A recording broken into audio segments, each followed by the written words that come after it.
ചോദ്യപേപ്പർ ചോർച്ചയിൽ ഹൈക്കോടതി മുൻകൂർ ജാമ്യാപേക്ഷ തള്ളിയതിന് പിന്നാലെ മുഖ്യപ്രതിയായ MS സൊല്യൂഷൻസിന്റെ ഉടമ മുഹമ്മദ് ഷുഹൈബ് ഇന്ന് പോലീസിൽ കീഴടങ്ങി.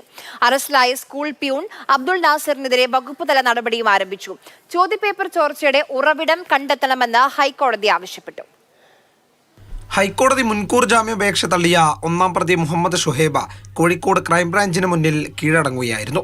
MS സൊല്യൂഷനെ തകർക്കാൻ ഒരു സ്ഥാപനം ശ്രമിക്കുന്നുണ്ടെന്നും അതിന്റെ ഭാഗമായി നടക്കുന്ന ഗൂഢാലോചനയാണ് കേസെന്നും ഷുഹൈബ് ആരോപിച്ചു. എൻ്റെ MS സൊല്യൂഷൻ എന്ന് പറഞ്ഞ സ്ഥാപനത്തിനെ തകർക്കാൻ വേണ്ടി ഉണ്ടാക്കിയതാണ്.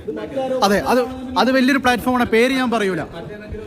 ആ സ്ഥാപനം ഒരു എൻ്റെ നാട്ടിലൊരു നേതാവിന് 5 ലക്ഷം രൂപ ഓഫർ ചെയ്തിട്ടുണ്ട്. ആ സ്ഥാപനം ചോദ്യപേപ്പർ ചോർത്തിയതാണെന്നും ഇന്നലെ ഗൂഢാലോചന വ്യക്തമായിട്ടുണ്ടെന്നും പ്രോസിക്യൂഷൻ ഹൈക്കോടതിയെ അറിയിച്ചതിനെ തുടർന്നാണ് മുഹമ്മദ് ഷുഹൈബിന് മുൻകൂർ ജാമ്യം നിരസിക്കപ്പെട്ടത്.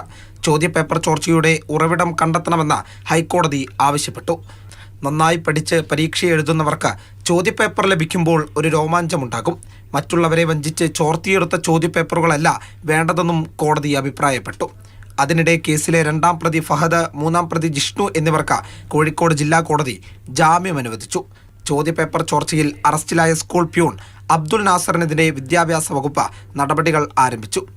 മലപ്പുറം ഉപവിദ്യാഭ്യാസ ഡയറക്ടർ DEO ഗീതാകുമാരി സ്കൂൾ സന്ദർശിച്ച റിപ്പോർട്ട് സമർപ്പിക്കും. News desk, Mathrubhumi news.